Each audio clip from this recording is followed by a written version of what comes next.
പരിചോടു പരമനന്റെ പതരാതെ നിൽക്കുവാൻ ബലം തരുന്നു.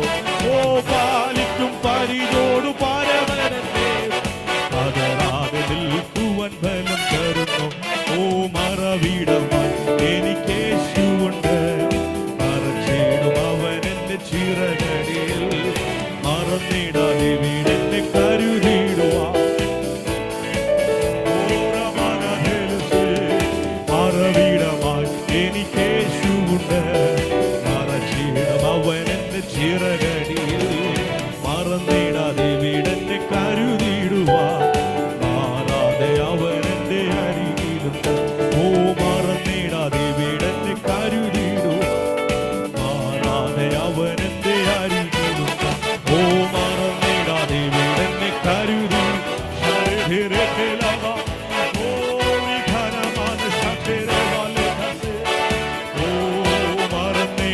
വീടെന്നെ കരുതിടുവാൻ മാറാതെ അവൻ എന്റെ അരികിലുണ്ട്.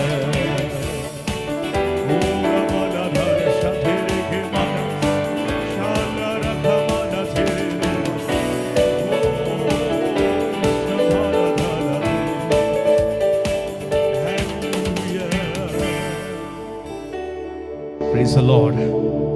വളരെ അനുഗ്രഹിക്കപ്പെട്ട ഈ രാത്രിയിൽ നമുക്ക് ഇത്രത്തോളം പാടി സ്തുതിക്കുവാൻ കർത്താവ് ഒരുക്കിയ നല്ല ഭാഗ്യത്തെ ഓർത്ത് കർത്താവിന് നന്ദി പറയുന്നു. നമ്മൾ പാടിയതുപോലെ ഞാൻ പാടിയത് എൻ്റെ അനുഭവമാണ്. എത്ര പേരത് ശ്രദ്ധിച്ചു എന്നെനിക്കറിയത്തില്ല. പലവിധമായ എതിരുകളൻ പാതയിൽ അടിക്കടി ഉയർന്നിടുമ്പോൾ പാലിക്കും പരിചോട് പരമനൻ്റെ പതറാതെ നിൽക്കുവാൻ ബലം തരുന്നു. നമ്മൾ പാടിയതുപോലെ കർത്താവ് ഓരോ നിമിഷവും നാം ക്ഷീണിച്ചു പോകുമ്പോൾ, നാം തളർന്നു പോകുമ്പോൾ നമ്മളെ ഉറച്ചു നിർത്തുമാറാക്കുന്ന, നമ്മളെ പതറാതെ നിൽക്കുവാൻ ബലം തരുന്ന നല്ല കർത്താവിനെ നമ്മൾ ആരാധിക്കുന്നത്. തുടർന്നുള്ള നിമിഷങ്ങളിൽ ഞാൻ എൻ്റെ സാക്ഷ്യത്തിലേക്ക് കടക്കുമ്പോൾ ഞാൻ ആഗ്രഹിക്കുന്നത്, ഞങ്ങൾ പ്രാർത്ഥിക്കുന്നതും ഈ സാക്ഷ്യം നിങ്ങൾ കേൾക്കുമ്പോൾ നിങ്ങളുടെ ജീവിതത്തിൽ അത് വലിയൊരു അനുഗ്രഹമായി മാറും എന്ന് ഞാൻ വിശ്വസിക്കുന്നു. ഒത്തിരിയധികം പ്രയാസങ്ങളിലൂടെ ക്രിസ്തീയ ജീവിതത്തിൽ നമ്മൾ കടന്നു പോകേണ്ടി വരുമ്പോൾ നാം പാടിയതുപോലെ നമ്മുടെ കരത്തെ പിടിക്കുന്ന, നമ്മളെ നടത്താൻ കരുത്തുള്ള ഒരു നല്ല ദൈവം. എൻ്റെ പേര് ജോമറ്റ് ജോൺസൺ എന്നാണ്. ഞാൻ എൻ്റെ സ്വദേശം വയനാട് ജില്ലയിൽ പുൽപ്പള്ളിയിലാണ് എൻ്റെ സ്വദേശം. ഒരു പാസ്റ്ററുടെ മകനായി ഭൂമിയിൽ ജനിക്കുവാൻ കർത്താവ് സഹായിച്ചു. അത് വലിയൊരു ഭാഗ്യമായിട്ട് കണക്കാക്കുന്നു. അതുകൊണ്ട് തന്നെ ഒത്തിരി നല്ല ബാല്യം ലോകം പ്രതീക്ഷിക്കുന്നത് പോലെ കിട്ടിയിട്ടില്ല. ലോകം പ്രതീക്ഷിക്കുന്ന നല്ല ബാല്യമൊന്നും കണ്ടു വളരാനൊന്നും പറ്റിയിട്ടില്ലെങ്കിലും, പട്ടിണിയാണെങ്കിലും വേദനയാണെങ്കിലും നിരാശയാണെങ്കിലും പാഴ്സനേജിലും വാടക വീട്ടിലും എല്ലാം കിടക്കുമ്പോൾ അവിടെ അനുഭവിക്കുന്ന പട്ടിണികളും വേദനകളും നിരാശകളും ഒന്നും ഞങ്ങളുടെ ചെറുപ്രായത്തിൽ ഞങ്ങളെ തളർത്തിയില്ല എന്ന് വേണമെങ്കിൽ ധൈര്യത്തോടെ എനിക്ക് പറയാൻ പറ്റും. കാരണം അന്ന് അനുഭവിച്ച ദൈവസാന്നിധ്യം അത്രമേൽ വലുതാണ്.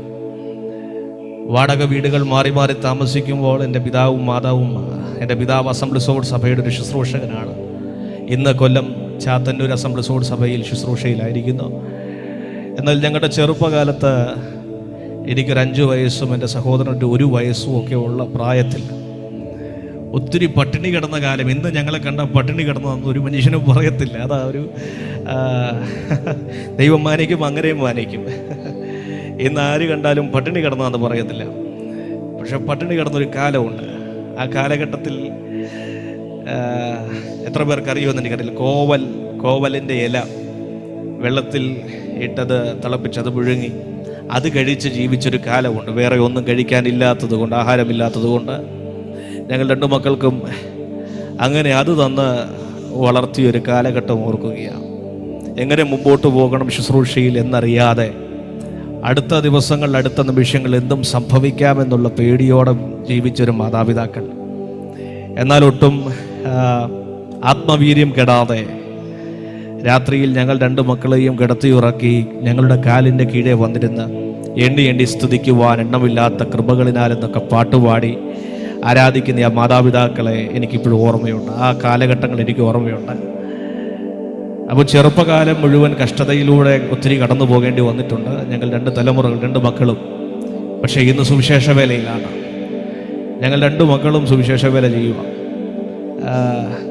ചെറിയ പ്രായത്തിൽ അനുഭവിച്ച കഷ്ടതകൾ മാനസികമായൊരല്പം വിഷമമൊക്കെ തന്നു എങ്കിലും എന്തിനാ സുവിശേഷ വേലയ്ക്ക് വേണ്ടി ഇറങ്ങിയത് എന്നുള്ള ചോദ്യം ഒത്തിരി പേര് ചോദിക്കാറുണ്ട്. അത് ഏറ്റവും ആദ്യം ഉയർന്ന എൻ്റെ വീട്ടിൽ നിന്ന് തന്നെ. കാരണം 17 വയസ്സിൽ ഞാൻ ദൈവവേലയ്ക്ക് വേണ്ടി ഇറങ്ങാൻ തീരുമാനിക്കുമ്പോൾ എന്തിനാ മോനെ ഈ ദൈവവേലയ്ക്ക് വേണ്ടി ഇറങ്ങുന്നേ എന്ന് ചോദിച്ചത് എൻ്റെ വീട്ടിൽ നിന്ന് തന്നെ. കാരണം അവരനുഭവിച്ച കഷ്ടപ്പാടും അവരനുഭവിച്ച വേദനയും തലമുറ അനുഭവിക്കരുത് എന്നുള്ള ആ വലിയ ഭാരം അവരെ ഒരല്പം മനോവിഷമത്തോടെ അവർ ചോദിച്ചു, മോനെ എന്തിനാ സുവിശേഷ വേല,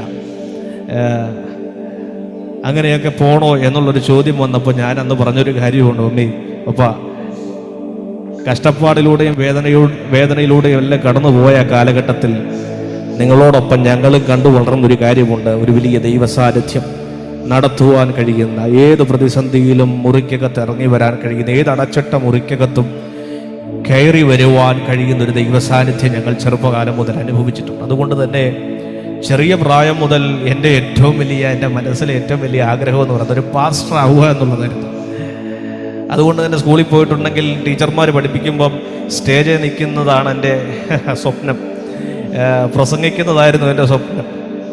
ഇതൊക്കെ സ്വപ്നം കണ്ടുകൊണ്ടാണ് ചെറുപ്പകാലം മുതൽ വളർന്നു വരുന്നത്. ക്ലാസ്സിൽ ഇരിക്കുമ്പോൾ ടീച്ചർമാർ പഠിപ്പിക്കുന്നതൊന്നും ആയിരിക്കില്ല മിക്കവാറും ശ്രദ്ധിക്കുന്നു. അവിടെ എല്ലാം ചിന്തിക്കുന്നത്, സ്വപ്നം കാണുന്നതല്ല, എന്നെങ്കിലും ഒരിക്കൽ എൻ്റെ അപ്പനെ പോലെ ഞാനും സ്റ്റേജിൽ നിൽക്കും, ഞാനും പ്രസംഗിക്കും, ഞാനും പാട്ട് പാടും. അതായിരുന്നു ചെറുപ്പകാലം മുഴുവൻ സ്വപ്നം കണ്ടത്. അപ്പോൾ ആ സ്വപ്നം 17 വയസ്സിൽ പൂർത്തീകരിക്കാൻ വേണ്ടി ഇറങ്ങിത്തിരിക്കുമ്പോൾ ഇത്തരത്തിലുള്ള ചോദ്യങ്ങൾ പുറകിലുണ്ടായിരുന്നു. മോനെ വേണോ, എന്തിനാ എന്നൊക്കെയുള്ള ചോദ്യങ്ങൾ പുറകിലുണ്ടായിരുന്നു. പക്ഷേ ധൈര്യത്തോടെ സുവിശേഷ വേലയ്ക്ക് വേണ്ടി ഇറങ്ങി 17 വയസ്സിൽ ഇറങ്ങിത്തിരിക്കുമ്പോൾ സെമിനാരിയിലേക്ക് 2 സെമിനാരിയിൽ ഞാൻ പഠിക്കുവാൻ കർത്താവ് സഹായിച്ചു. പക്ഷേ എൻ്റെ സെമിനാരി പഠനകാലത്തിൻ്റെ ഇടയിൽ ഞാൻ അനുഭവിച്ച ഒരു പ്രതിസന്ധിയാണ് ഇന്ന് നിങ്ങളോട് ഷെയർ ചെയ്യുവാൻ ഞാൻ താല്പര്യപ്പെടുന്നത്. ഞാൻ പഠിച്ചുകൊണ്ടിരിക്കുന്ന കാലഘട്ടത്തിൽ എൻ്റെ വലതുകരത്തിലൊരു ചെറുതല്ല, അത്യാവശ്യം നല്ല വലിപ്പത്തിലൊരു മുഴ വളർന്നു വരുന്നത് കാണുവാനിടയായി.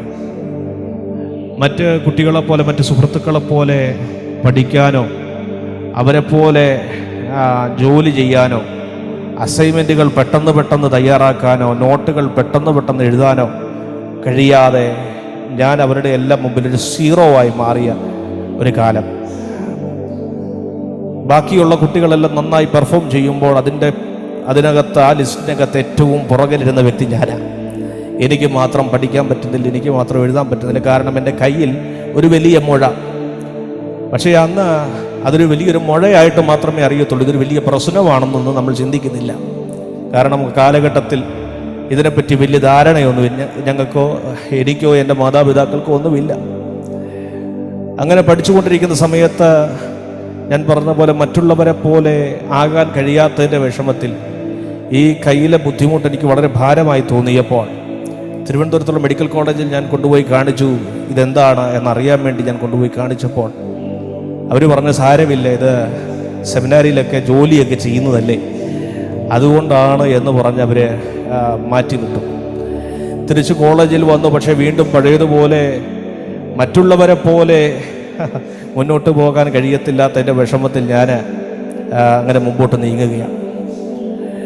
ചില കാലങ്ങൾ കഴിഞ്ഞ് വീണ്ടും മറ്റൊരു സെമിനാരിയിൽ പഠിച്ചുകൊണ്ടിരിക്കുന്ന സമയത്ത് ഇത് വലിയൊരു ബുദ്ധിമുട്ടായി എൻ്റെ ശരീരത്തിൽ ഞാൻ അനുഭവിക്കാൻ തുടങ്ങി. എനിക്ക് മാത്രം മുന്നോട്ട് പോകാൻ പറ്റുന്നില്ല, പഠിക്കാൻ പറ്റുന്നില്ല, ആരോഗ്യത്തോടെ ഒന്നും ചെയ്യാൻ പറ്റുന്നില്ല. വൈക്കം തലയോലപ്പറമ്പിലുള്ള വൈക്കം ഗവൺമെൻറ് ആശുപത്രിയിൽ ഞാൻ എന്നെ കൊണ്ടുപോയി കാണിച്ച് അവിടുത്തെ ഒരു ഡോക്ടറോട് സംസാരിച്ചപ്പോൾ ആ ഡോക്ടർ എന്നോട് പറഞ്ഞു, മോനെ നീ ചിന്തിക്കുന്നത് പോലെ ഇതൊരു നിസാര വിഷയമല്ല, നിനക്ക് എഴുതാൻ കഴിയാത്തതല്ല വിഷയം, നിനക്ക് മറ്റുള്ളവരെ പോലെ പെർഫോം ചെയ്യാൻ പറ്റാത്തതല്ല വിഷയം, നിന്റെ കയ്യിലിരിക്കുന്നത് ഒരല്പം പ്രശ്നമാണ് എന്ന് പറഞ്ഞ് ആ ഡോക്ടർ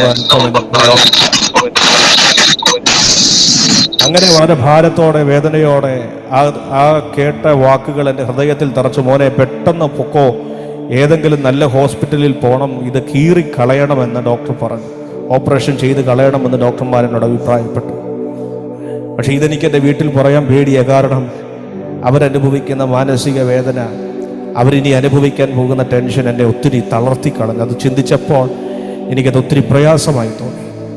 ഇത് പറയാൻ പറ്റിയൊരു അവസ്ഥയിൽ കൂടെയോ സാഹചര്യത്തിൽ കൂടെയോ നല്ലൊരു സാമ്പത്തിക സ്ഥിതിയിൽ കൂടെയോ ഒന്നുമല്ല പോകുന്നത്.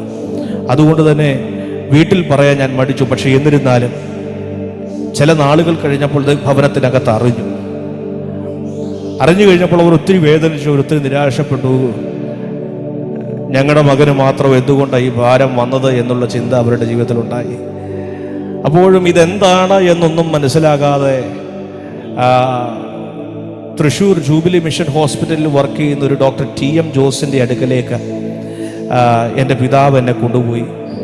2015 നവംബർ ആദ്യത്തെ ദിവസങ്ങളിൽ ആ ഡോക്ടറുടെ മുറിക്കകത്ത് ഞങ്ങൾ ഇരിക്കുമ്പോൾ ആ ഡോക്ടർ പറഞ്ഞൊരു വാക്കുണ്ട്, പെട്ടെന്ന് പോയി ഒരു MRI സ്കാൻ ചെയ്തുകൊണ്ട് വരണം, എന്നാലേ ബാക്കി എന്താ എന്ന് പറയാൻ പറ്റത്തുള്ളൂ എന്ന് പറഞ്ഞു. ഏറ്റവും അടുത്ത ദിവസങ്ങളിൽ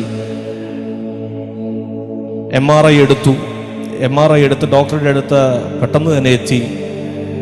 MRI കണ്ട ഡോക്ടർ പറഞ്ഞു, ഇത് പ്രശ്നമാണ്, ഒരുപക്ഷെ ഇനി നിങ്ങൾ ചിന്തിക്കുന്നത് പോലെ ആയിരിക്കുകയല്ല സംഭവിക്കാൻ പോകുന്നത്. ഏറ്റവും അടുത്ത ദിവസം തന്നെ തൃശ്ശൂർ ജൂബിലി മിഷൻ ഹോസ്പിറ്റലിൽ അഡ്മിറ്റ് ആകണമെന്ന് ആവശ്യപ്പെട്ടു. അങ്ങനെ 2015 നവംബർ മാസം 2-ാം തീയതി തൃശ്ശൂർ ജൂബിലി മിഷൻ ഹോസ്പിറ്റലിൽ എന്നെ അഡ്മിറ്റ് ചെയ്യുന്നു. 3-ാം തീയതി രാവിലെ ഒരു ഓപ്പറേഷൻ ചെയ്യണമെന്ന് തീരുമാനിക്കുന്നു. എല്ലാം വളരെ പെട്ടെന്ന് ഒരു ഓപ്പറേഷൻ വേണമെന്ന് ഡോക്ടർമാർ തീരുമാനിക്കുമ്പോൾ അതിനുള്ള ഒരു തയ്യാറെടുപ്പിലൊന്നുമല്ല ഞങ്ങളാരും. എൻ്റെ മാതാപിതാക്കളോ ഞാനോ ഇതിനൊന്നും തയ്യാറല്ലാത്തൊരു സമയം, മാനസികമായി തയ്യാറെടുത്തിട്ടില്ലാത്ത സമയത്ത് ഒരു ഓപ്പറേഷൻ തിയേറ്ററിനകത്തേക്ക് എന്നെ കൊണ്ടുപോകുന്നു. പക്ഷേ എന്തോ ഒരു ധൈര്യം എൻ്റെ മനസ്സിനകത്തുണ്ട്. അറിയത്തില്ല അതെന്താ അങ്ങനെ ഒരു ധൈര്യം ഉണ്ടായിരുന്നത്. പക്ഷേ എങ്കിലും ഓപ്പറേഷൻ തിയേറ്ററിനകത്തുള്ള സാഹചര്യങ്ങൾ അല്പമല്ലാതെ എന്നെ ഭയപ്പെടുത്തുന്നുമുണ്ട്. ചുറ്റുമുള്ള അന്തരീക്ഷം കാണുമ്പോൾ എല്ലാവർക്കും ഒരു ഭയം തോന്നാമല്ലോ. ഓപ്പറേഷൻ തിയേറ്ററിനകത്ത് കയറിയപ്പോൾ ചുറ്റുമുള്ള അന്തരീക്ഷം കണ്ടപ്പോൾ എനിക്ക് ഭയം തോന്നി. ഞാൻ ആ ഓപ്പറേഷൻ തിയേറ്ററിനകത്ത് വെച്ച് കർത്താവിനോട് സംസാരിക്കാൻ ആരംഭിച്ചു. ഞാൻ പലപ്പോഴും പറയാറുള്ളൊരു കാര്യം, ഞാൻ ഏറ്റവും അധികം ദൈവസാന്നിധ്യം അനുഭവിച്ചത് ഒരു ചർച്ചിനകത്ത് വെച്ചല്ല, ഒരു മാസയോഗത്തിനകത്തല്ല, ഒരു ഉപവാസ പ്രാർത്ഥനയ്ക്കല്ല. ഞാനൊരു വലിയൊരു ദൈവസാന്നിധ്യം ഏറ്റവും കൂടുതൽ അനുഭവിച്ചത് ഒരു കൺവെൻഷൻ ഗ്രൗണ്ടിലല്ല. ഞാൻ ഏറ്റവും വലിയ ദൈവസാന്നിധ്യം അനുഭവിച്ചത് ഓപ്പറേഷൻ തിയേറ്ററിനകത്തായിരുന്നു. ആ ഓപ്പറേഷൻ തിയേറ്ററിനകത്ത് വലിയ ദൈവസാന്നിധ്യം ഇറങ്ങുന്നത് ഞാൻ അനുഭവിച്ചു. ഇത് പറയുമ്പോൾ ഇത് എന്നെ പോലെ ചെറുപ്പക്കാരാണ്, നമ്മളെല്ലാം ചെറുപ്പക്കാരാണല്ലോ. എന്നെ കണ്ട ചെറുപ്പമാണെന്ന് തോന്നത്തില്ലെങ്കിലും ഞാനും ചെറുപ്പമാണ്. നമ്മൾ ഇത് സംസാരിക്കുമ്പോൾ ഒരു വലിയ ദൈവസാന്നിധ്യം ഇതിനകത്ത് വ്യാപരിക്കട്ടെ എന്ന് ഞാൻ ആഗ്രഹിക്കുക. നിങ്ങളായിരിക്കുന്ന മുറിക്കകത്ത്, നിങ്ങളായിരിക്കുന്ന വിഷമത്തിനകത്ത്, നിങ്ങളായിരിക്കുന്ന വേദനയ്ക്കകത്ത് നിങ്ങളെ തൊടുന്നൊരു ദൈവസാന്നിധ്യം വെളിപ്പെടട്ടെ, നിങ്ങളുടെ ജീവിതത്തിൽ അത് വെളിപ്പെടട്ടെ എന്ന് ഞാൻ ആഗ്രഹിക്കുന്നു. അപ്പോൾ ആ ഓപ്പറേഷൻ തിയേറ്ററിനകത്ത് വലിയ ദൈവസാന്നിധ്യം ഇറങ്ങി വന്ന ആ സമയം ഞാൻ ഓർക്കുകയാണ്. ദൈവസാന്നിധ്യം ഇറങ്ങി വന്നു. ഞാൻ കർത്താവിനോട് ചോദിച്ചൊരേ ഒരു ചോദ്യം, എനിക്ക് ഉടനെ ഒരു സൗഖ്യം വേണമെന്നല്ല, ദൈവത്തോട് ഞാൻ ചോദിച്ച ഒരേ ഒരു ചോദ്യം, ദൈവമേ, ചെറുപ്പം മുതൽ ദൈവവേലയ്ക്ക് വേണ്ടി ആഗ്രഹിച്ചു, 17-ാമത്തെ വയസ്സിൽ ദൈവവേലയ്ക്ക് വേണ്ടി ഇറങ്ങി, എന്നിട്ടും എൻ്റെ ജീവിതത്തിൽ എന്തുകൊണ്ടാണ് ഈ പ്രതിസന്ധി വന്നത്, എന്തുകൊണ്ടാണ് ഈ ബുദ്ധിമുട്ട് വന്നത്, എന്തിനാ ഈ നിരാശ എന്ന് ചോദിച്ചു. ഞാൻ ചോദിച്ചപ്പോൾ ഞാൻ പ്രതീക്ഷിച്ച ഒരേ ഒരു കാര്യം, നാളിതുവരെ കേൾക്കാത്ത ഒരു ദൈവത്തിൻ്റെ ശബ്ദം ആ ഓപ്പറേഷൻ തിയേറ്ററിനകത്തെങ്കിലും എനിക്ക് കേൾക്കണമെന്ന് ഞാൻ ആഗ്രഹിച്ചു. ദൈവശബ്ദത്തെക്കുറിച്ച് ധാരാളം കേട്ടിട്ടുണ്ട്, എങ്കിലും ദൈവശബ്ദം കേട്ടിട്ടില്ല. അങ്ങനെയുള്ളവരാണ് നമ്മളിൽ പലരും. ദൈവശബ്ദത്തെക്കുറിച്ച് നമ്മൾ ഒത്തിരി കേട്ടിട്ടുണ്ട്, പക്ഷേ ദൈവശബ്ദം കേട്ടിട്ടില്ല. കുറിച്ച് കേട്ടിട്ടുണ്ട്, ദൈവശബ്ദത്തെക്കുറിച്ച് കേട്ടിട്ടുണ്ട്, പക്ഷേ ദൈവശബ്ദം കേട്ടിട്ടില്ല. അപ്പം ഞാൻ ആഗ്രഹിച്ചതും അതുമാത്രമാണ്, ദൈവമേ അങ്ങ് എന്നോടൊരു വാക്കെങ്കിലും സംസാരിക്കണമേ എന്ന് ഞാൻ ആഗ്രഹിച്ചു. എൻ്റെ ആഗ്രഹം ദൈവം മനസ്സിലാക്കി. ഉടനെ നമ്മളൊക്കെ പ്രാർത്ഥിക്കും, ദൈവമേ അങ്ങ് എന്നോടൊരു വാക്ക് സംസാരിക്കണമേ എന്നൊക്കെ പ്രാർത്ഥിക്കുമ്പോൾ അടുത്ത നിമിഷം ദൈവം സംസാരിക്കുമെന്നൊന്നും വിശ്വസിച്ചുകൊണ്ടൊന്നുമല്ല നമ്മൾ പ്രാർത്ഥിക്കുന്നത്. പലപ്പോഴും ഇത് നമ്മുടെ ഒരു ശീലമാണ് പ്രാർത്ഥിക്കുന്നത്. ഇതെന്ന് വെച്ചാൽ ദൈവമേ എന്നോട് സംസാരിക്കണമേ എന്നൊക്കെ നമ്മൾ പ്രാർത്ഥിക്കാറുണ്ട്. പക്ഷെ ഉടനെ ദൈവം സംസാരിച്ചാൽ എന്തായിരിക്കും? പക്ഷെ ഞാനതൊന്നും പ്രതീക്ഷിച്ചില്ല. പക്ഷേ എങ്കിലും ആത്മാർത്ഥമായി ഞാൻ ആഗ്രഹിച്ചു, ദൈവമേ എന്നോടൊന്ന് സംസാരിക്കണമേ എന്ന് ഞാൻ ആഗ്രഹിച്ചു. അപ്പോൾ ആ ഓപ്പറേഷൻ തിയേറ്ററിനകത്ത് വെച്ച് ദൈവത്തോട് ഇത് ചോദിക്കുമ്പോൾ, ദൈവമേ ഒരു വാക്ക് എന്നോട് സംസാരിക്കണമേ എന്ന് ചോദിക്കുമ്പോൾ ഞാൻ ഒട്ടും പ്രതീക്ഷിച്ചില്ല. അടുത്ത നിമിഷം വലിയ ദൈവസാന്നിധ്യം ആ ഓപ്പറേഷൻ തിയേറ്ററിനകത്ത് ഇറങ്ങാൻ ആരംഭിച്ചു.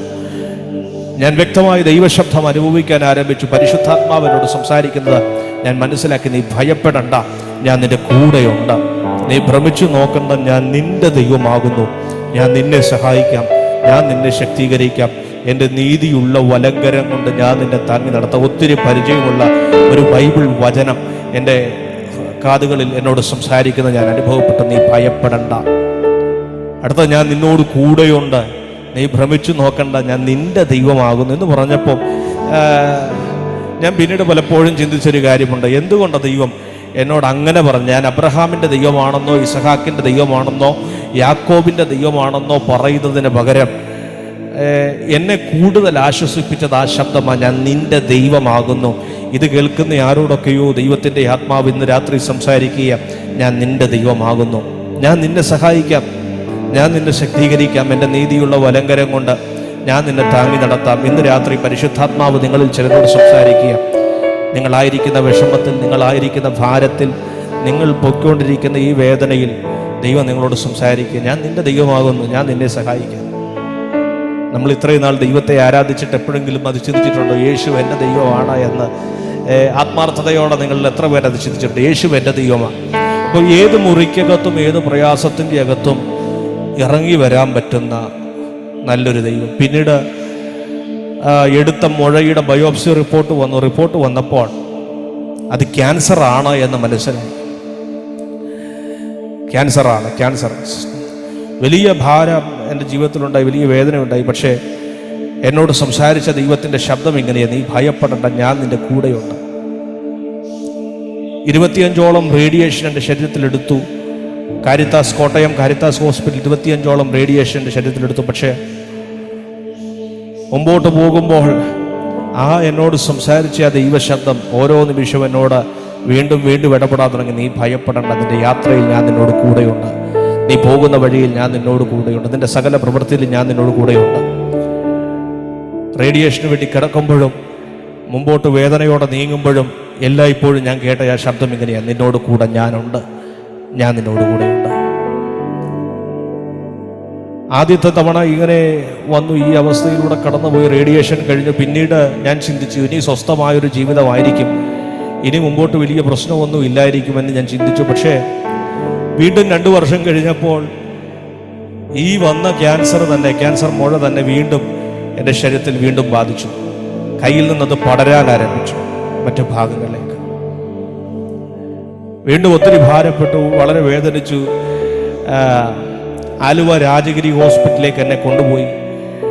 ആലുവ രാജഗിരി ഹോസ്പിറ്റലിലോട്ട് കൊണ്ടുപോകുമ്പോൾ ഞാൻ അതിൻ്റെ തലേ ദിവസങ്ങളിൽ ഒരു രാത്രിയിൽ എൻ്റെ ആലയത്തിനകത്തിരുന്ന് ഞാൻ ഒത്തിരി പൊട്ടിക്കരഞ്ഞത് ഞാൻ ഓർക്കുകയാണ്. എൻ്റെ പിതാവും മാതാവും ഇല്ലാത്തൊരു സമയം നോക്കി, ആരുമില്ലാത്തൊരു സമയം ഏകാന്തതയിൽ സഭയിലെ പുൾപിറ്റിൻ്റെ പുറകിലിരുന്ന് ഞാൻ ദൈവത്തോട് നിലവിളിച്ച് ചോദിച്ചു, ദൈവമേ, ഒരു വട്ടം ഞാനിത് അനുഭവിച്ചതല്ലേ, എന്തിനാ പിന്നെയും എൻ്റെ ജീവിതത്തിൽ ഇത് കൊണ്ടുവന്നത് എന്ന് ഞാൻ കർത്താവിനോട് ഒത്തിരി കരഞ്ഞു ചോദിച്ച ആ സമയം ഒരു രാത്രി ഞാൻ ഓർക്കുകയാണ്. ആ രാത്രിയിൽ ദൈവത്തിൻ്റെ പരിശുദ്ധാത്മാവിൻ്റെ വചനം തുറക്കാൻ പ്രേരിപ്പിച്ചു. വചനം തുറന്നു നോക്കിയപ്പോൾ ദൈവത്തിൻ്റെ ആത്മാവിനോട് സംസാരിക്കുന്നത് ഞാൻ അനുഭവിച്ചത് എങ്ങനെയാണ്? ഞാൻ നിൻ്റെ അസ്ഥികളെ ബലപ്പെടുത്തും, ഞാൻ നിന്നെ ദേശത്തിലെ ഉന്നതങ്ങളിലേക്ക് വാഹനമേറ്റി ഓടുമാറാക്കും.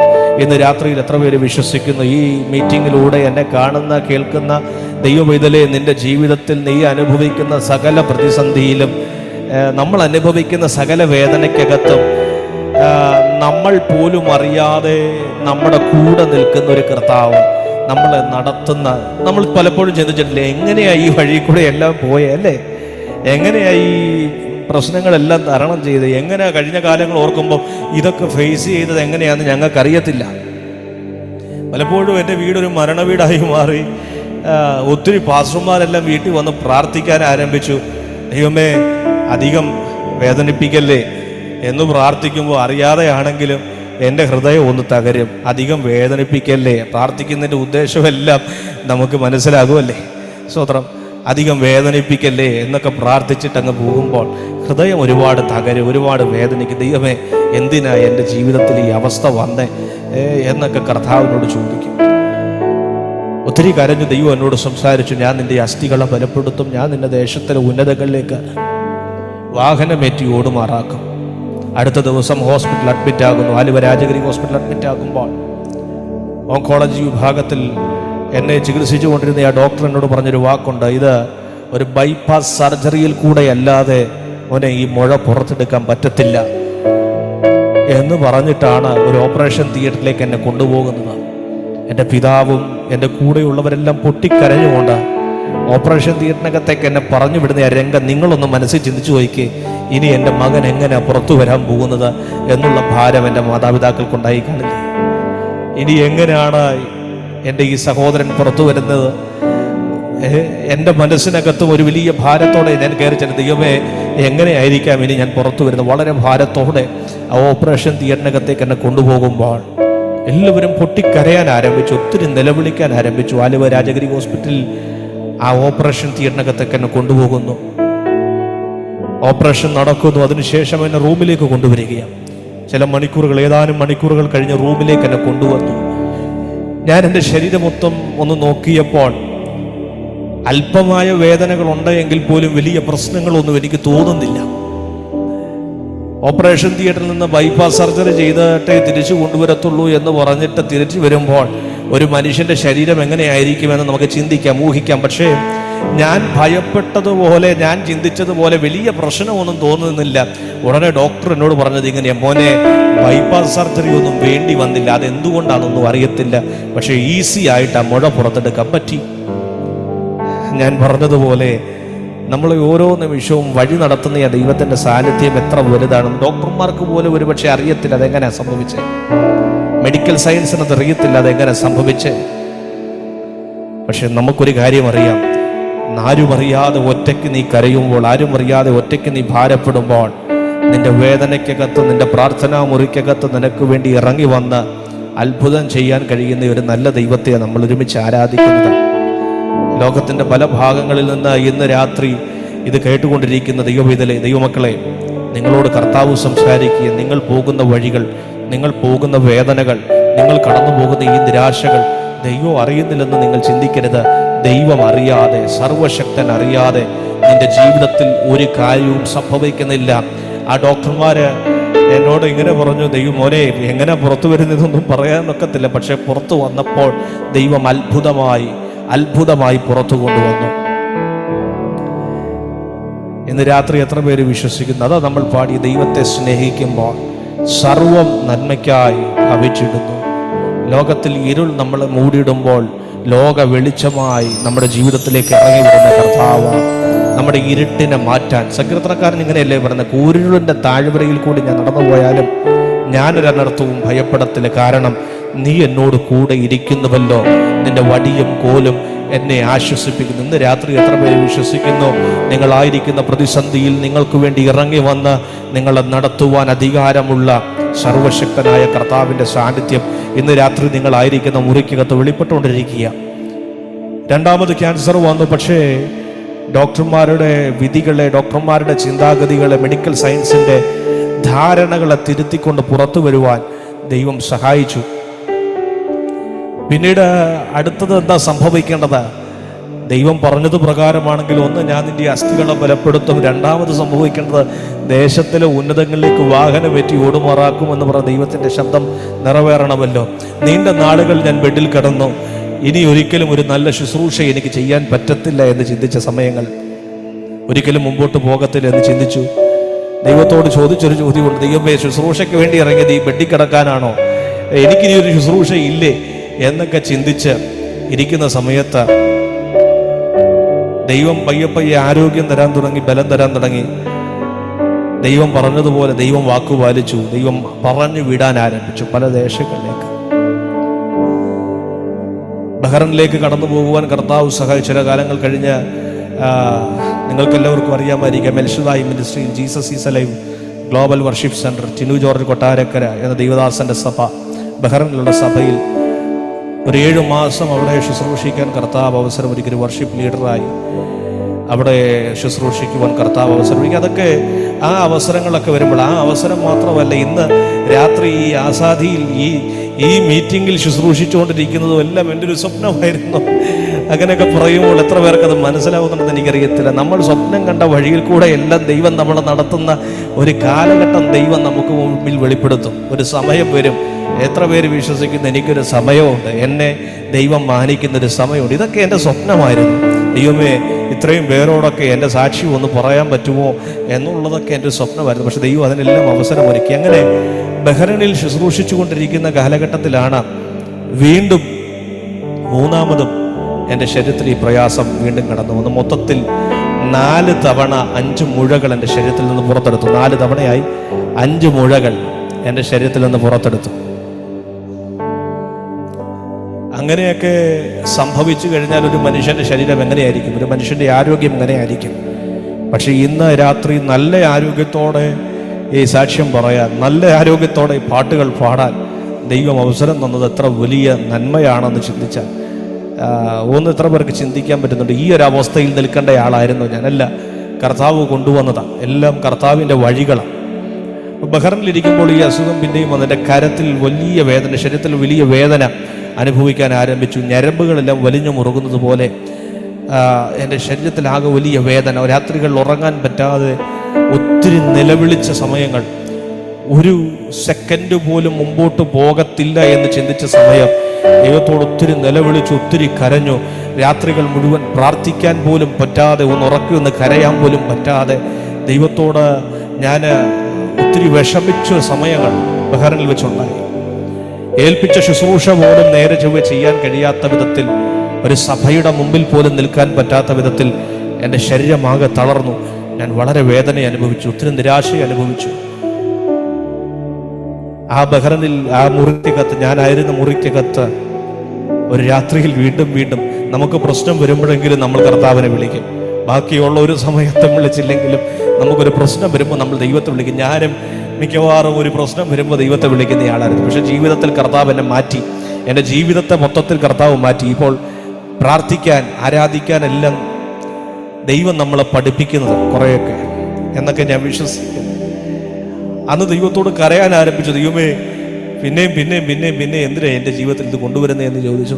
ഒത്തിരി ഭാരപ്പെട്ടു, ഒത്തിരി നിരാശപ്പെട്ടു. വളരെ പ്രതീക്ഷയോടെ ബഹ്റൈനിലേക്ക് എന്നെ എൻ്റെ മാതാപിതാക്കൾ ശുശ്രൂഷയ്ക്ക് പറഞ്ഞയക്കുന്നത്. പെട്ടെന്ന് തന്നെ ഞങ്ങളുടെ മകൻ ഇത് വീണ്ടും വരുമെന്നൊന്നും അവർ ചിന്തിച്ചിട്ടല്ല പറഞ്ഞു വിടുന്നത്. പക്ഷേ വളരെ ഭാരത്തോടെ ആ ബഹ്റൈനിൽ വെച്ച് ഞാൻ ഒത്തിരി കരഞ്ഞു, ഒത്തിരി നിലവിളിച്ചു. വീണ്ടും വീണ്ടും ദൈവത്തിൻ്റെ വചനം ഓരോ നിമിഷവും എന്നെ ബലപ്പെടുത്തി. 118-ാം സങ്കീർത്തനത്തിൻ്റെ ഒരു വാക്യം ഒരിക്കൽ കർത്താവിനോട് ഇങ്ങനെ സംസാരിച്ചു: നീ മരിക്കയില്ല, നീ ജീവനോടെ ഇരുന്ന യഹോവയുടെ അത്ഭുത പ്രവൃത്തികളെ വർണ്ണിക്കും. ഓരോ നിമിഷവും കർത്താവ് ഹൃദയത്തോട് സംസാരിക്കാൻ ആരംഭിച്ചു. നീ മരിക്കത്തില്ല മോനെ, നീ ജീവനോടെ ഇരുന്ന കർത്താവിൻ്റെ അത്ഭുത പ്രവൃത്തികളെ വർണ്ണിക്കും. ഇത് പറയുമ്പോഴെല്ലാം ഇല്ല, മരിക്കും മരിക്കും മരിക്കും, എൻ്റെ മരണം അടുത്തു എന്നുള്ള ചിന്ത എൻ്റെ മനസ്സിൽ കൂടെ പോകുന്നേ. ഇതിനു വേണ്ടിയാണോ സുവിശേഷ വേലയ്ക്ക് വേണ്ടി ഇറങ്ങി? ഇതിനു വേണ്ടിയാണോ ദൈവത്തിന് വേണ്ടി ഇറങ്ങി പുറപ്പെട്ടത് എന്നൊക്കെ ചിന്തിച്ച് എൻ്റെ ഹൃദയത്തിൽ നിന്ന് ദൈവത്തോട് ഒത്തിരി ചോദ്യങ്ങൾ ആരംഭിക്കാൻ തുടങ്ങി. ദൈവമേ, എന്തിനാണ് എന്നെ ശുശ്രൂഷയ്ക്ക് വിളിച്ചത്? നല്ലൊരു ആരോഗ്യം പോലും ഇല്ലാതെ ഈ മരുഭൂമി ഞാൻ മരിക്കേണ്ടി വരുമോ എന്നൊക്കെ ഒത്തിരി ഭാരപ്പെട്ടിട്ടുണ്ട്. എന്നാൽ കർത്താവ് ഓരോ നിമിഷവും എൻ്റെ ഹൃദയത്തെ ബലപ്പെടുത്താൻ തുടങ്ങി. മോനെ, നീ മരിക്കയില്ല, നീ ജീവനോടെ ഇരുന്ന യഹോവയുടെ അത്ഭുത പ്രവർത്തികളെ വർണ്ണിക്കും. ആലുവ രാജഗിരി ഹോസ്പിറ്റലിലേക്ക് വീണ്ടും മടങ്ങി വരേണ്ടി വന്നു. ബഹ്റൈനിൽ നിന്ന് തിരിച്ചു വരുമ്പോൾ ഹൃദയം പൊട്ടിയാണ് തിരിച്ചു വരുന്നത്.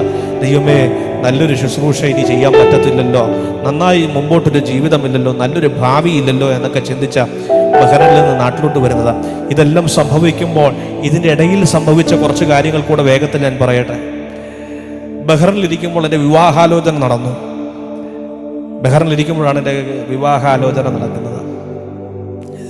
വിവാഹാലോചന നടക്കുമ്പോൾ എനിക്ക് ആകെ 2 തവണയേ ക്യാൻസർ വന്നിട്ടുള്ളൂ. മൂന്നാമത് അതിനെപ്പറ്റി ചിന്തിക്കുന്നു പോലുമില്ല.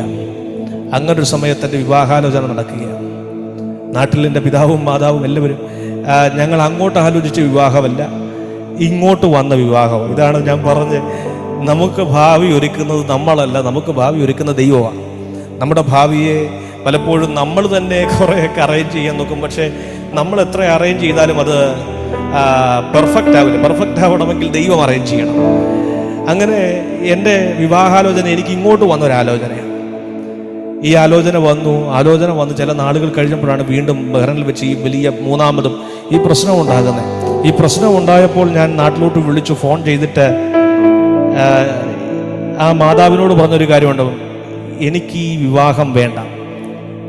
എൻ്റെ വൈഫിൻ്റെ മാതാവിനോട് ഞാൻ പറഞ്ഞൊരു കാര്യമുണ്ട്, മമ്മി എനിക്ക് ഈ വിവാഹം വേണ്ട. കാരണം ഈ വിവാഹം നടന്നു കഴിഞ്ഞാൽ എൻ്റെ ജീവിതം ഇങ്ങനെയൊക്കെയാണ്. നാളെ എന്താ സംഭവിക്കുന്നതെന്ന് പറയാനൊക്കത്തില്ല. നല്ലൊരു വിവാഹാലോചന നിങ്ങൾ തപ്പിയെടുത്ത്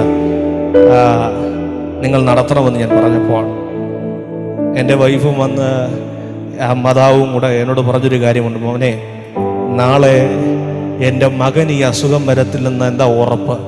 ഞാൻ കേട്ടപ്പോൾ ഞെട്ടിപ്പോയി. ആ മമ്മി പറയുക, എൻ്റെ മാതാവ് പറയുക, എൻ്റെ വൈഫിൻ്റെ മാതാവ് സംസാരിക്കുക, മോനെ നാളെ എൻ്റെ മകൻ ഇത് വരത്തില്ലെന്ന് എന്നെ ഉറപ്പ്. അല്ല, എൻ്റെ മകളെ നല്ലൊരു ആരോഗ്യമുള്ള ഒരു ചെറുപ്പക്കാരനെ കൊണ്ട് ഞങ്ങൾ കല്യാണം കഴിപ്പിച്ച് വിട്ടാൽ അവനിതെന്തെങ്കിലും സംഭവിക്കത്തില്ല എന്നെന്താ ഉറപ്പ്?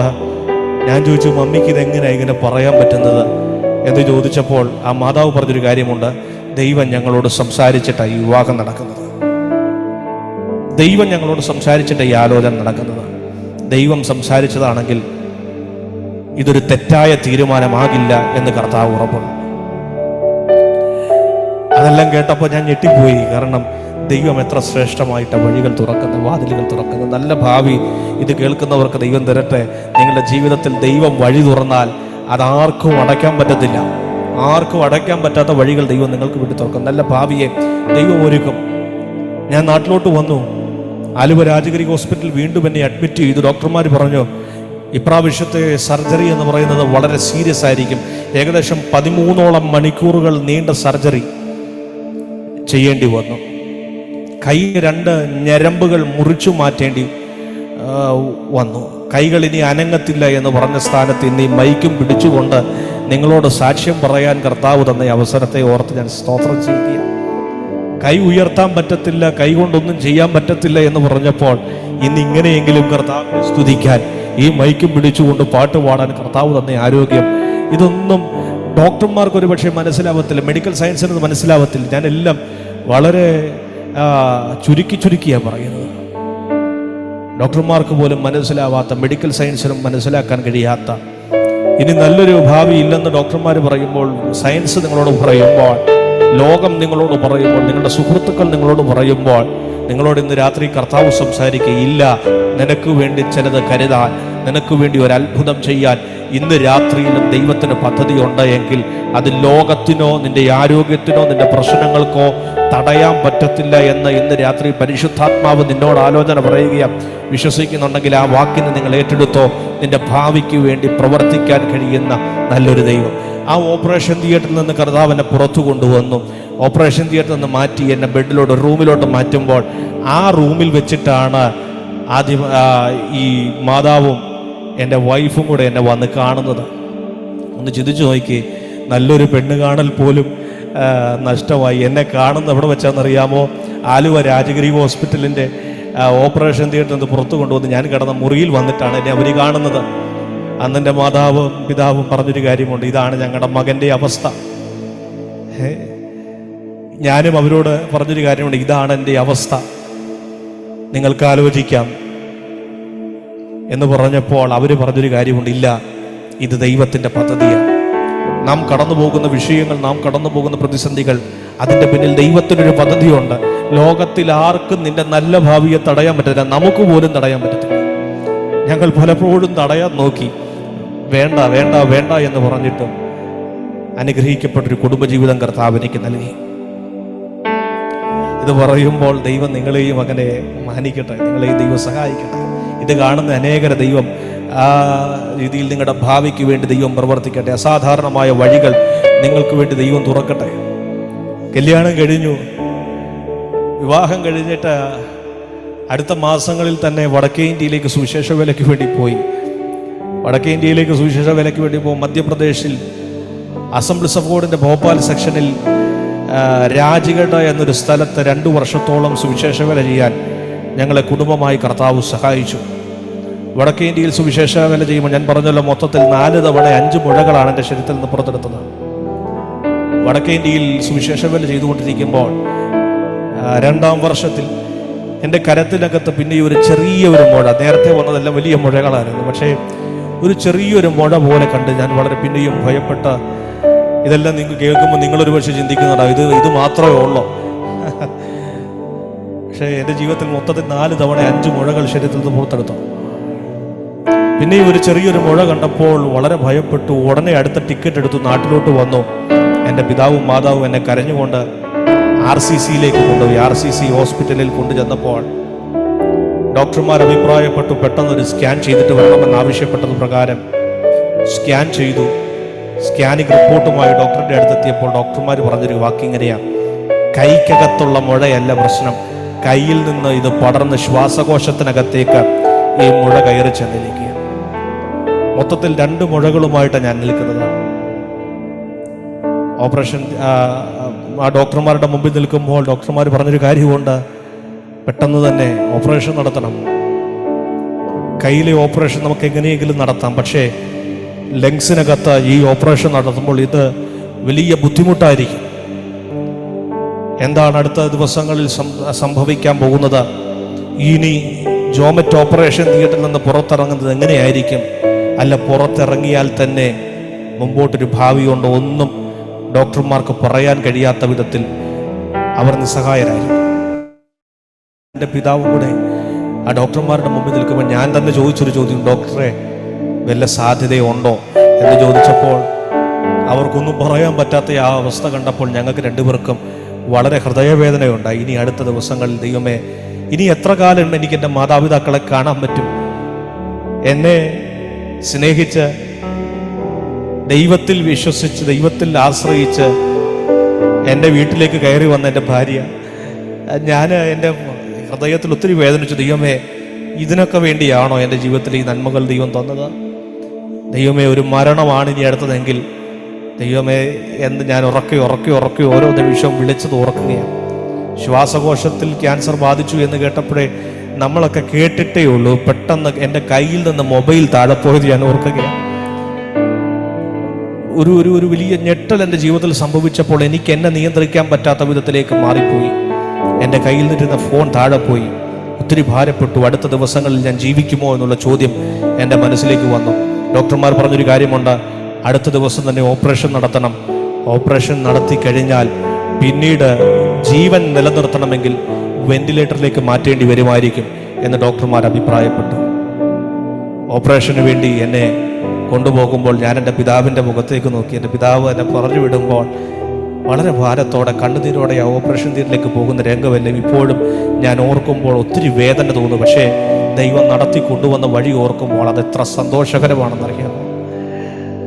ഓപ്പറേഷൻ തിയേറ്ററിലേക്ക് പോകുമ്പോൾ എന്നെ നോക്കി കരയുന്ന എൻ്റെ പിതാവ്, ഇനി ഈ മകൻ തിരിച്ചു വരുമോ? ഈ ഓപ്പറേഷൻ തിയേറ്ററിലേക്ക് കയറി ചെല്ലുമ്പോൾ ആ പിതാവിൻ്റെ മുഖത്തേക്ക് നോക്കുമ്പോൾ ഇനി എനിക്ക് എൻ്റെ പിതാവിനെ കാണാൻ പറ്റുമോ? ഇനി എനിക്ക് എൻ്റെ ഭാര്യയെ കാണാൻ പറ്റുമോ? എൻ്റെ കുടുംബത്തെ, എൻ്റെ മാതാപിതാക്കളെ, എൻ്റെ സഹോദരനെ കാണാൻ പറ്റുമോ എന്നുള്ള ചോദ്യം എൻ്റെ മനസ്സിനകത്തുകൊണ്ട് ഓപ്പറേഷൻ തിയേറ്ററിനകത്തേക്ക് എന്നെ കൊണ്ടുപോകുന്നു. ഓപ്പറേഷൻ കഴിഞ്ഞു, പുറത്തു കൊണ്ടുവന്നു, എന്നെ വെന്റിലേറ്ററിലോട്ട് മാറ്റുന്നു. നീണ്ട ദിവസങ്ങൾ ഞാൻ വെന്റിലേറ്ററിൽ കടന്നത് ഓർക്കുകയാണ്. അവരുടെ മുമ്പിൽ ദൈവം എന്നെ പുറത്തു കൊണ്ടുവന്നു. ആരോഗ്യത്തോടെ, ബലത്തോടെ ദൈവം പുറത്തു കൊണ്ടുവന്നത് ഇന്ന് രാത്രി വർണ്ണിക്കാൻ പോയാൽ എന്നെ കൊണ്ട് പറ്റുന്നതല്ല. ഏത് ഡോക്ടർമാർ വിധി പറഞ്ഞു അവരുടെ മുമ്പിൽ ദൈവത്തെപ്പറ്റി പറയാൻ എനിക്ക് കർത്താവ് അവസരം ഒരുക്കി. ദൈവത്തെപ്പറ്റി സംസാരിക്കുക. RCCയുടെ തൊട്ടുപുറകിൽ ഉള്ളൊരു ചർച്ച് ഓഫ് ഗോഡിന്റെ ബിൽഡിംഗ് ഉണ്ട്. ചർച്ച് ഓഫ് ഗോഡിന്റെ ബിൽഡിംഗ്. ആ സഭയിൽ ചില ഡോക്ടർമാർ, വിശ്വാസത്തിലേക്ക് വന്ന ചില ഡോക്ടർമാരുണ്ട് RCCയിൽ. അവർ ചേർന്ന് നടത്തിയ ഒരു മീറ്റിങ്ങിലേക്ക് എന്നെ ശുശ്രൂഷയ്ക്കായി 1-2 തവണ ക്ഷണിച്ചു. ഒരു തവണ ഞാനവിടെ പ്രസംഗിച്ച് കഴിഞ്ഞ് നന്ദി പറയാൻ വേണ്ടി ഒരു ആൻറ്റി ആ സ്റ്റേജിലേക്ക് കയറി വന്നിട്ട് ലാസ്റ്റ് ആ ആൻറ്റി നന്ദി പറഞ്ഞത് ഇങ്ങനെയാണ്: എൻ്റെ മുമ്പിൽ നിസ്സഹായനായി കിടന്ന ഒരു വ്യക്തിയാണ് ഇന്ന് പ്രസംഗിച്ചത്. ഞാൻ അനസ്തേഷ്യ കൊടുത്തൊരു മനുഷ്യൻ എൻ്റെ മുമ്പിൽ നിന്ന് പ്രസംഗിച്ചത് കണ്ടപ്പോൾ എനിക്കിതറിയത്തില്ല, ഇതെങ്ങനെ സംഭവിച്ചത്. ഏത് ഡോക്ടർമാർ വിധിച്ചോ ഇനി നീ പുറത്തിറങ്ങത്തില്ല, അവരുടെ മുമ്പിൽ യേശുവിനെ പറ്റി പ്രസംഗിക്കാൻ കർത്താവ് അവസരമൊരുക്കി. ഇന്ന് രാത്രി നമ്മളെ അത്ഭുതമാക്കി മാറ്റാൻ കഴിയുന്ന നല്ലൊരു ദൈവത്തെയാണ് നമ്മൾ ആരാധിക്കുന്നത്. എത്ര പേര് വിശ്വസിക്കുന്നു നിങ്ങളായിരിക്കുന്ന പ്രതികൂലം ഇത് നിങ്ങളെ തകർക്കാനല്ല, നിങ്ങളായിരിക്കുന്ന ഈ വേദന ഇത് നിങ്ങളെ ഉടച്ചു കളയാനല്ല, ഇത് നിങ്ങളെ പണിതെടുത്ത് നല്ലൊരു പൊന്നുപോലെ പുറത്തു കൊണ്ടുവരാൻ വേണ്ടിയുള്ള ദൈവത്തിൻ്റെ പദ്ധതിയാണ്. ശ്വാസകോശത്തിലും ക്യാൻസർ ബാധിച്ച് ഇനി പുറത്തു വരത്തില്ല എന്ന് പറഞ്ഞ എൻ്റെ ഭാവിയെ തിരുത്തി എഴുതി കർത്താവ് ഇന്ന് രാത്രി നിങ്ങളോട് സംസാരിക്കുവാൻ ആരോഗ്യം തന്നതോർത്ത് ഞാൻ ദൈവത്തെ സ്തുതിക്കുക. നല്ലൊരു ഭാവി, നല്ലൊരു ശുശ്രൂഷയും മുന്നോട്ടില്ല എന്ന് കരുതി എൻ്റെ ജീവിതത്തിൽ നിന്ന് കർത്താവ് എൻ്റെ ചിന്താഗതികളെ പോലും മാറ്റിമറിച്ച് ഇന്ന് അസാധാരണമായ ശുശ്രൂഷയിൽ കൂടെ കർത്താവ് കടത്തിവിടുമ്പോൾ ഞാൻ നിങ്ങളോട് പറയട്ടെ, നിങ്ങളെയും ദൈവത്തിന് ഉപയോഗിക്കാൻ പദ്ധതിയുണ്ട്. ഇത് കാണുന്ന കേൾക്കുന്ന നിന്നെയും ദൈവത്തിന് ഉപയോഗിക്കാൻ പദ്ധതിയുണ്ട്. നിന്റെ നാവിനെ ദൈവത്തിൻ്റെ നാവാക്കി മാറ്റാൻ കർത്താവിന് കഴിയും. ഈ ദിവസങ്ങളിൽ പരിശുദ്ധാത്മാവ് നിങ്ങളോട് ആലോചനയായി അറിയിക്കുക. നിങ്ങൾ പോകുന്ന പ്രതിസന്ധി ഇത് നിങ്ങളെ ഉടച്ചു കളയാനല്ല, മറിച്ച് ഈ ദിവസങ്ങൾ ദൈവം നിങ്ങളെ പണിതെടുക്കും. കർത്താവ് ഒത്തിരി ഈ ദിവസങ്ങൾ നിങ്ങളെ സഹായിക്കാൻ ആരംഭിക്കുക.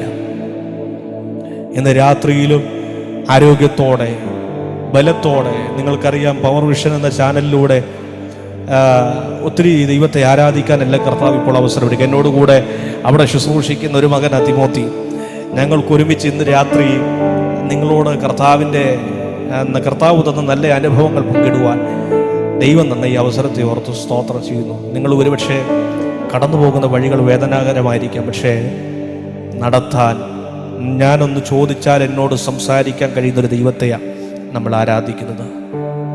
എന്നോട് മിണ്ടാത്തൊരു ദൈവമല്ല, എന്നെ മാറ്റി നിർത്തുന്ന ദൈവമല്ല, അന്ത്യത്തോളം ചിറകടിയിൽ നമ്മളെ മറയ്ക്കുന്നൊരു ദൈവം, സാധുവായ നമ്മളെ കൈവിടാത്ത.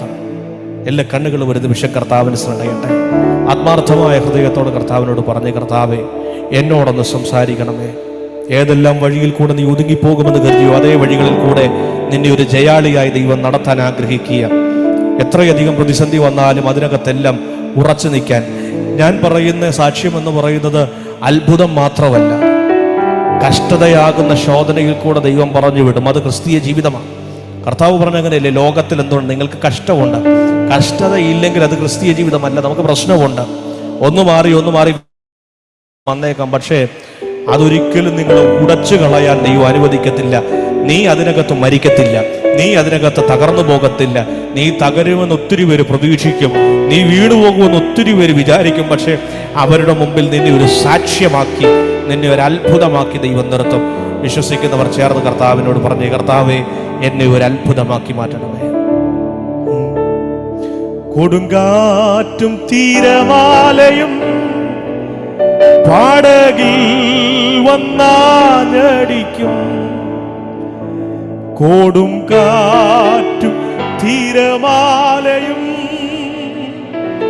പാടകിൽ വന്നാഞ്ഞടിക്കും, നേരമെൻ്റെ ചാരയുണ്ട്, നേരമെൻ്റെ ചാരയുണ്ട്, നാഥനെന്നും വല്ലഭനാ, സാധുയെന്നെ കൈവിടാതെ അടിക്കേ, നാഥനെന്നും നടത്തിയിടുന്നു, സാധുയെന്നെ കൈവിടാതെ, നാഥനെന്നും നടത്തിയിടുന്നു. അന്ത്യത്തോളം ചിറകടിയിൽ അവൻ കാത്തിടും ധരയിൽ, അന്ത്യത്തോളം ചിറകടിയിൽ അവൻ കാത്തിടും ധരയിൽ, ആപത്തിലും രോഗത്തിലും, ആപത്തിലും രോഗത്തിലും അവനാണെനിക്കഭയം, സാധുയെന്നെ കൈവിടാതെ, നാഥനെന്നും നടത്തിയിടുന്നു. സാധു എന്നെ കൈവിടാതെ നാഥനെന്നും നടത്തിയിടുന്നു.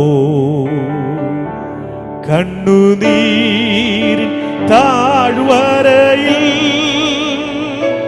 കരയുന്ന വേളകളിൽ പഠിക്കേ. കണ്ണുനീരിൻ താഴ്വരയിൽ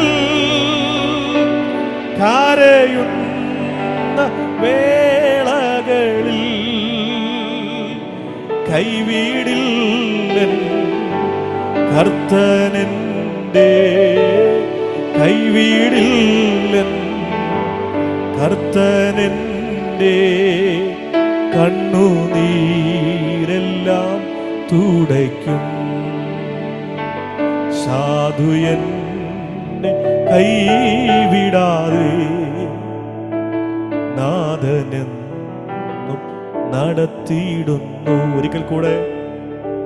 സാധു എന്നെ കൈവിടാതെ നാഥനെന്നും നടത്തിയിടുന്നു. പ്രകാരം ഒരു അവസരം നൽകി തന്ന പ്രിയ ഫെന്നി പാസ്റ്ററോടുള്ള നന്ദി അറിയിക്കുന്ന കർത്താവ് നിങ്ങളെല്ലാവരെയും ധാരാളമായിട്ട് അനുഗ്രഹിക്കട്ടെ. പ്രത്യേകം ഞങ്ങളെ ഓർത്ത് പ്രാർത്ഥിക്കുക.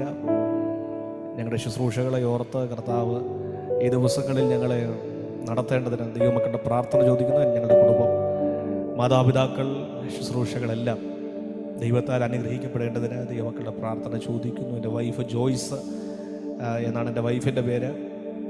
എൻ്റെ പപ്പ പാസ്റ്റർ എം ഒ ജോൺസൺ, മാതാവിൻ്റെ പേര് റീന ജോൺസൺ. എനിക്കൊരു സഹോദരനുണ്ട്. ഞങ്ങൾ രണ്ടുപേരും കർത്താവിൻ്റെ വേലയിലാണ്. എൻ്റെ സഹോദരൻ്റെ പേര് ജോസിൻ ജോൺസൺ എന്നാണ്. അവൻ മൂവാറ്റുപുഴയിലാണ്.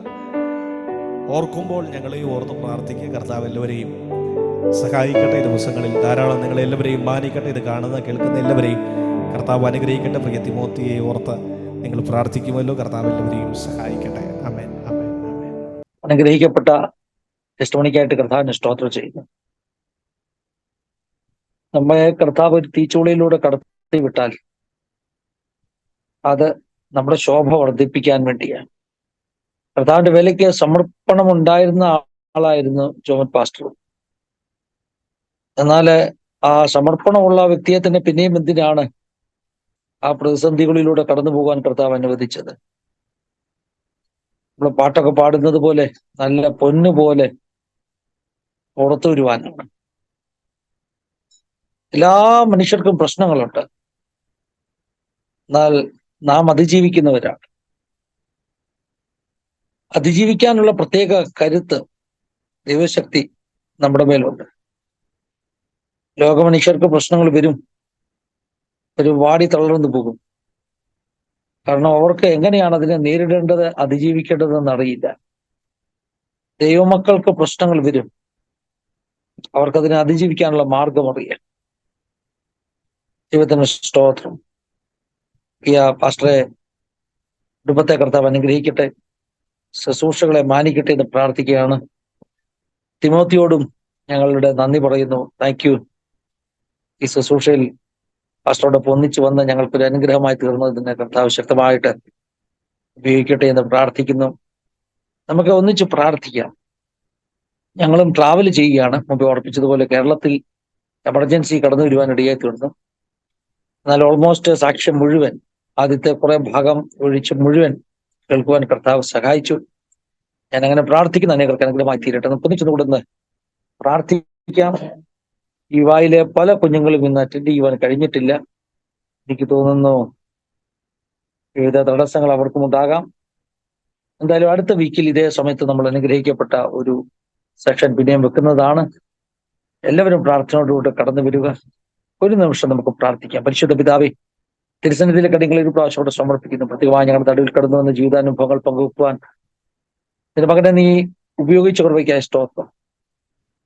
വളരെ തീക്ഷ്ണമാകുന്ന ജീവിതാനുഭവങ്ങളിലൂടെ കടന്നുപോകും. എന്നാൽ ഞങ്ങൾ മനസ്സിലാക്കുന്ന കർത്താവേ, താൻ നേരിട്ട ആ പരിശോധനകളുടെ നടുവിൽ നിന്റെ കരം കൂടിയിരുന്നു. അത്ഭുത സാക്ഷിയാക്കി മാറ്റി. അതിനായി ഞങ്ങൾ അങ്ങ് സ്തുതിക്കുന്നു. അനേകർക്ക് അനുഗ്രഹമായി.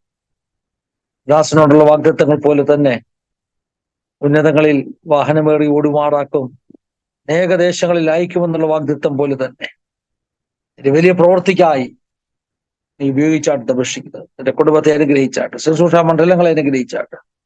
തിമോത്തിക്കായി പ്രാർത്ഥിക്കുന്നു. വരുന്ന നാളുകളിൽ ശക്തമായ നിന്റെ കരങ്ങൾ ഉപയോഗിക്കണം. യുവയുടെ ഓരോ കുഞ്ഞുങ്ങളെ ഓർത്ത് ഞങ്ങൾ പ്രാർത്ഥിക്കുന്നു. വിവിധ ഭാരങ്ങളിലൂടെ, വിവിധ പ്രതിസന്ധികളിലൂടെ കടന്നു പോകുന്ന കുഞ്ഞുങ്ങൾ ഞങ്ങളുടെ നടുവിലുണ്ട്. വളരെ ഹൃദയത്തോട് നീ സംസാരിക്കും.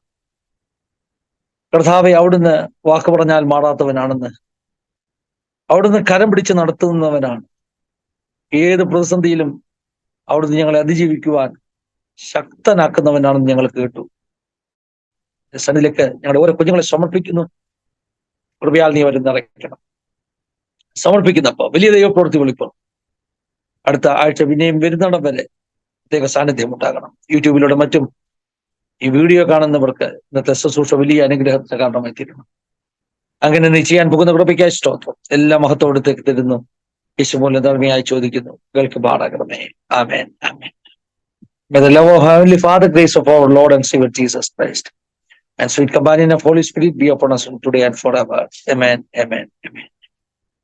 എല്ലാവരും അനുഗ്രഹിക്കട്ടെ. ഒരു പ്രാവശ്യം കൂടെ ജോമറ്റിനോടുള്ള നന്ദി അറിയിക്കുകയാണ്. കർത്താവ് ധാരാളമായിട്ട് വരുന്ന നാളുകളിൽ കർത്താവിന്റെ രാജ്യത്തിന് വേണ്ടി ഉപയോഗിക്കട്ടെ എന്ന് പ്രാർത്ഥിക്കുന്നു. Thank you all. God bless you all. എല്ലാവരെയും കർത്താവ് അനുഗ്രഹിക്കട്ടെ. God bless you. God bless you. Thank you.